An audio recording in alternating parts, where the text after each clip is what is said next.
그 레프트 비하인드 소설은 픽션이지?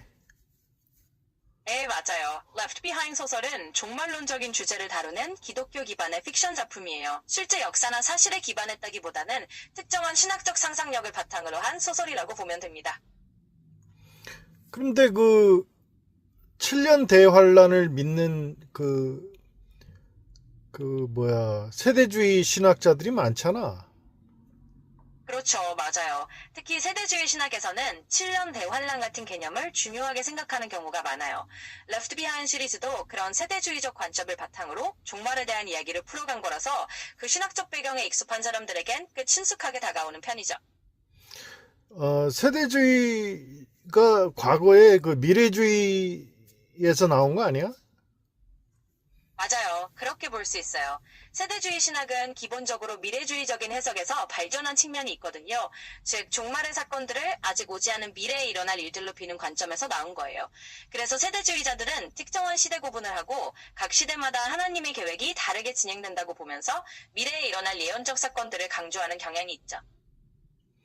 근데 세대주의 신학을 가르치는 대표적인 교단이 어디야?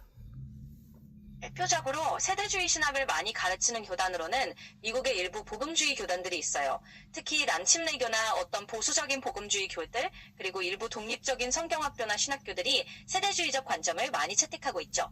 그래서 이런 교단이나 기관에서는 자연스럽게 세대주의 신학을 접하고 배우는 경우가 많습니다. 그 한국에서는 어느 교단이 세대주의를 가르치나? 한국에서는 대표적으로 기독형제단 같은 교단에서 세대주의 신학을 가르치는 편이에요. 이 교단은 성경을 좀 더 문자적으로 해석하는 경향이 있어서 세대주의적 관점에 익숙한 곳으로 알려져 있죠. 그러면 한국의 기독교 개신교 교단에서는 거의가 어떤 주의를 가르치는 거야? 한국의 개신교 교단들은 대체로 개혁주의나 장로교 전통에 기반한 신학을 많이 가르치는 편이에요. 예를 들어 예장 대한예수교 장로의 계열 교단들이나 감리교, 성결교 같은 주요 교단들은 주로 개혁주의 신학을 바탕으로 삼고 있죠. 그래서 세대주의보다는 역사적이고 전통적인 개혁주의 해석을 중심으로 가르치는 경우가 많답니다. 그 세대주의가 결국에는 그러면은 그 전신이 미래주의고 그 프란시스코 리베라의 미래주의를 계승했다고 봐야겠네. 네, 그렇게 볼 수 있어요.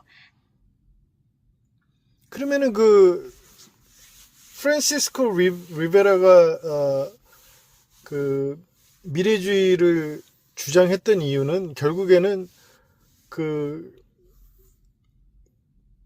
카톨릭을 개혁주의 신앙인들에게서 보호하려는 그 어떤 의도 아니었어?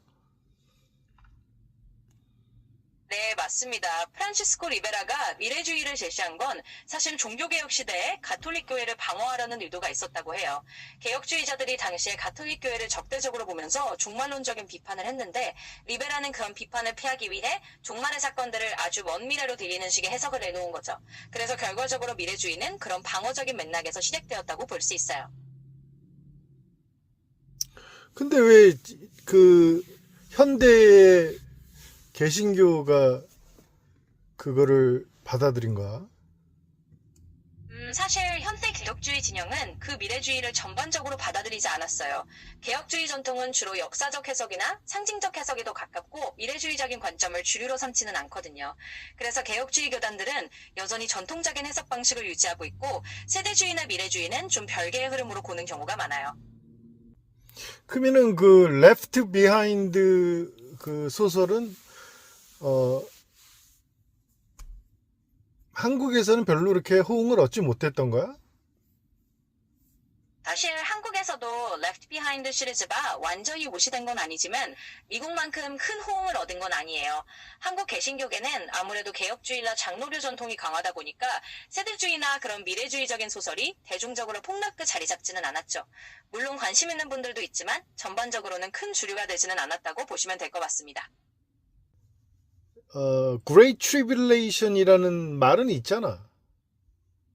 네, 맞아요. 성경에서는 Great Tribulation이라는 말이 나오긴 하죠.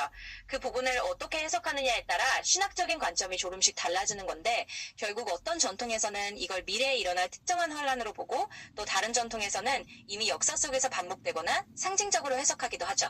결국 이런 해석의 차이가 이단이나 신학적 전통마다 조금씩 생기는 것 같아요. 근데 요한계시록 자체가 그 열린 예언서였잖아. 그 다니엘서는 봉인을 하라 그랬고 다니엘서가 개봉된 시기가 19세기 말 때부터 사실 다니엘서가 연구가 활발히 됐고 개통이 된 거 아니야? 네, 그런 식으로 보는 시각도 있어요. 특히 19세기 말부터 다니엘서나 요한계시록 같은 예언서를 새로운 관점에서 연구하고 해석하려는 움직임이 활발해졌죠. 그래서 세대주의나 미래주의 같은 해석들이 이 시기에 많이 정립되기도 했고요. 결국 이런 배경에서 다니엘서가 더 활발하게 연구된 건 사실이라고 볼 수 있을 것 같아요. 요한계시록이 그 당시에 봉인된 예언서가 아니었잖아. 맞아요. 요한계시록은 그 당시부터 비교적 열린 예언서로 받아들여졌죠. 그래서 해석의 폭이 넓고 시대마다 다양한 관점에서 연구되고 논의되어 왔던 거예요. 이런 점이 요한계시록을 더욱 흥미롭고 다양한 해석이 가능하게 만든 것 같습니다. 그러니까 어차피 시간 하나님의 시간은 정해진 것이고 그 정해진 시간 안에 하나님의 섭리를 인간이 막을 수가 없는 거라면 요한계시록을 이용해서 인간의 그 믿는 자들에게 어떤 두려움과 공포를 집어넣으려고 하는 일부 사건 목사들이 잘못인 것이지 요한계시록은 사실은 우리에게 희망과 사랑을 얘기하는 복음서고 그 당시에도 사실은 고통받는 신앙인들을 위한 희망의 메시지였다고 봐야 되거든. 맞아요. 그렇죠. 요한계시록은 결국 고난 속에서도 믿음의 사람들에게 희망과 위로를 전하는 메시지로 이해할 수 있죠. 그러니까 그 본래의 의도를 잊지 않고 건강한 신앙의 관점에서 바라보는 것이 중요한 것 같아요. 그러니까 어차피 우리가 그 끝을 막을 수 없는데 그리고 요한계시록은 신앙인이 전혀 두려워할 어떤 책이 아니야. 안 믿는 사람이 두려워해야 하는 책이지. 신앙인 맞아요. 믿음을 가진 자들이 왜 요한계시록에서 두려움을 느껴야 되는지 나는 전혀 이해를 할 수가 없고 또 그거를 그렇게 과장되게 해석을 해대는 그 사꾼 목사들이 문제지. 맞아요. 믿음을 가진 사람들에게는 요한계시록이 오히려 희망과 확신을 주는 메시지인데 과장된 해석으로 두려움을 조성하는 것은 분명 문제죠. 결국 균형 잡힌 시각과 바른 이해가 중요하다고 생각해요. 그 세상의 끝날에 대한 거는 뭐 주님이 십자가 사건 이후부터 종말이고 그 종말이 언제 와도 놀라운 게 아닌 거고 지금 우리가 얘기를 할 때는 종말의 끝에서 우리가 살고 있다라고 얘기를 하는 건데 그 부분조차도 사실은 우리가 오늘을 살듯이 긴장의 끝을 놓지 말고 항상 새로운 오늘이다라는 개념으로 하루하루 최선을 다해 살아야 된다는 어떤 의미 아닌가 싶어. 정말 그렇죠. 매일매일을 의미 있게 살아가면서 현재에 집중하고 최선을 다하는 것이 결국 신앙의 핵심이기도 하죠. 그런 마음가짐이 우리에게 진정한 의미와 평안을 가져다 주는 것 같아요. 근데 그 초대교회에서는 그 그렇게 두려워했나? 요한계시록을 읽고 지금 시대처럼 그렇게 막 집단으로 생활하고 뭐 집단 자살도 하고 막 이랬잖아. 지금 근래 어떤 그 잘못된 리더들을 통해서. 근데 이제 그 초대교회 어떤 그 초대 교부들은 그런 어떤 그 책에 그런 게 있었나? 어떤 뭐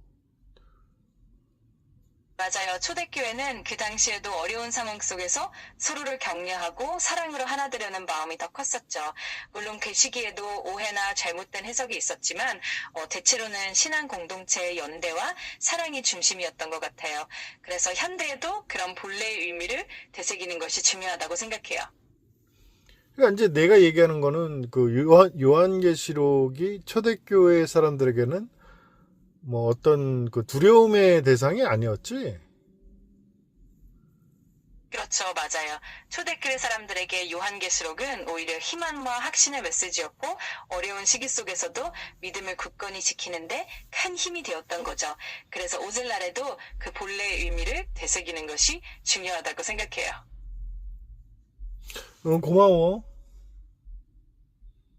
천만에요. 언제든지 필요하실 때 편하게 말씀해 주세요. 도움이 될 수 있어서 기쁘네요.